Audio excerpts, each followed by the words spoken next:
बिस्मिल्लाहिर्रहमानिर्रहीम। High court का एक बड़ा अच्छा फ़ैसला खुसूसन फैमिली केसेस के हवाले से, जो मैं समझता हूँ कि बिल्कुल शरीयत के मुताबिक फ़ैसला किया गया है। इस फ़ैसला में ये डिस्कस किया गया है हाई कोर्ट में कि अगर कोई बीवी ये साबित भी हो जाए कि अगर कोई बीवी जानबूझ के नाराज़ होकर में के बैठी है और उसका नाबालिग बच्चा दूध पीता, शीरखार बच्चा, दूध पीता बच्चा हो, तो वो तब भी खर्चा अपने खामद से वसूल करने की हकदार है।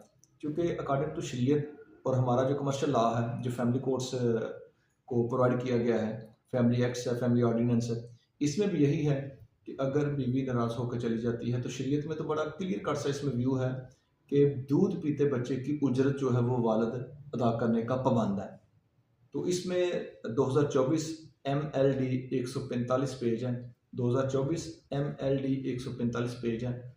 और इसमें हाईकोर्ट कहती है कि अगर वालदा बच्चे की, नाबालिग की, शीर बच्चे की अगर माँ जानबूझकर मेके बैठी है, तब भी वो उसके दूध पीने तक जितना अरसा दूध का शरीयत में लिखा है दूध पिलाई, तो उस जितना अरसा वो उधर मेके रहेगी उस हद तक वो खर्चा अदा अदा करने का पाबंद है और वो वसूल करने की अपना हकदार है।